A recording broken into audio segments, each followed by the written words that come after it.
Nairobi Senator and former ODM Secretary General Edwin Sifuna has confirmed a tragic death in Kitengela. A 28-year-old man identified as Vincent Ayomo was shot and killed by police during yesterday's incident at the Linda Mwananchi rally. Sifuna has called the shooting senseless and needless, sending condolences to the family and demanding justice and accountability. This is what he said, and I quote, "This is exactly what we are fighting against." The killing has sparked outrage across Kenya, with calls for independent investigation and police reforms growing louder. Stay tuned for more updates. Broadcast. We found him lying on his back. His head was nearly severed.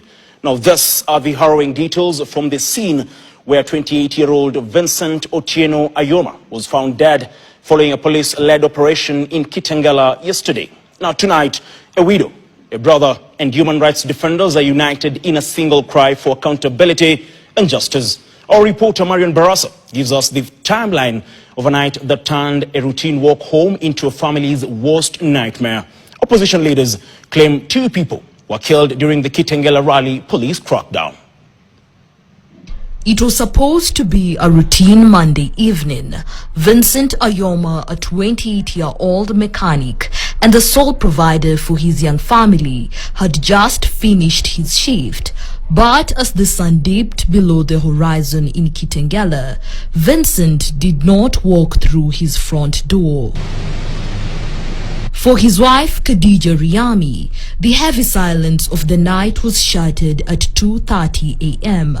by a phone call that would lead to a discovery no widow should ever have to recount. Nilipigiwa simu jana, amepigwa risasi akitoka kazi na wafanyikazi wenzake. The search party was joined by neighbors and friends who eventually came to a haunting halt at a nearby farm. There, in the tall grass, lay the grim reality of the night's chaos. Kaniambia niende nyuma ya bata Kitengela hapo Lenana Agrovet. Kuenda hapo kweli nikiwa hata kwa umbali juzi mvua ilikuwa inanyesha. Nikatoka tu na hiyo mvua nikaenda nikamwona kweli amelala chini. Sasa imepiga macho ikatokea nyuma. The family claims this was no accident. An activist from Vocal Africa alleges that Vincent was targeted at close range, shot through the eye by police during a rally led by embattled ODM Secretary General and Nairobi Senator Edwin Sifuna, an event Vincent was reportedly not even a part of. He was not involved in any way in Sifuna-led rally. And even if he had gone to the rally, what wrong did he commit that warranted police to shoot him in the eye? This tragedy comes as a section of ODM leaders, including Governor James Orengo and Babu Owino, point an accusing finger directly at President Ruto and Interior CS Kipchumba Murkomen, holding them personally responsible for the state-sanctioned brutality. Ni wazi kwamba idara ya polisi wengine wanapatiwa instruction kutoka kwingine, kutoka huko juu na ndio wameambiwa watoroke. For Vincent's brother Moses Ayoma, the tragedy was preceded by a haunting intuition, a sense of dread so thick he walked off his job hours before the news broke. Jofre kanipigia simu akaniambia ndugu yangu amepigwa risasi. Sasa hiyo bado nasikia mazirisasi bullet zinalia huko kwa barabara. Bado zinalia. Ililia mpaka saa 3. The family has now moved to Kitengela police station to secure an OB number, a prerequisite for the justice they seek from IPOA. But as the sun sets in Kitengela today, the community is left wondering if the taxes they pay for protection are instead buying the bullets that kill their children. Who is truly safe? Marian Barasa, KTN. Well, yet another senseless. There was something that happened, in as much as we mentioned Kitengela yesterday, there's something that happened and we have to pay keen attention to that. Now, at the rally that happened in Kitengela, unfortunately, a young man called, I can't get his name right now, but a young man, Vincent, yes, Vincent, of 28 years old, passed on because there's a bullet that hit him below his left eye some minutes to 6 p.m. And that's from reports by a family member. And unfortunately, when he was rushed to hospital, he was deceased. Yeah, he was pronounced dead. Now, it's very unfortunate that this happened at a peaceful rally, because I did not see any disruptions. Sikiona watu wakiandamana. It's a normal political rally. We have rallies all the time. Yeah. So the anti-riot police coming in is what I did not understand. But after those reports were made, Sifuna also went on his social media to condemn. He said that one person has been confirmed dead, and he says that the police shot and killed 28-year-old Vincent Ayomo. He says, Oyamo. He says this is another senseless and needless killing by the president's regime, and he sends his condolences to Vincent's families and demands for justice and accountability. And he says this is exactly what we are fighting against. Sasa zingine wanajiuliza, Claudia, in as much as justice may be served or delayed or whatever, we are not going to get this life back. True. This is a woman who's lost their husband. This is a father or mother who's lost their son. And if these are kids who've lost their parents. Imagine. So it's quite sad that we are living in the 21st century and we call ourselves a democratic country. And simple things like public gathering, rights to gathering. We have a right to dissemination of information. We have rights to just kuza sera. We have a right to do that.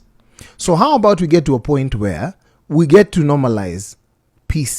The National Police Service is looking at a potential security situation at its headquarters on Friday, with the United Opposition's leaders inviting Kenyans to join them for demonstrations of police brutality and excesses after a flopped date with Inspector General Douglas Kanja.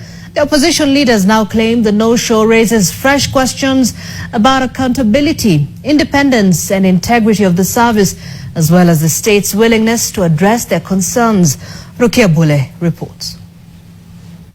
The march to seeking justice for victims of police brutality and excesses took leaders of the United Opposition to the National Police Service headquarters, where they expected a face-to-face meeting with Inspector General Douglas Kanja, but the IG was not present.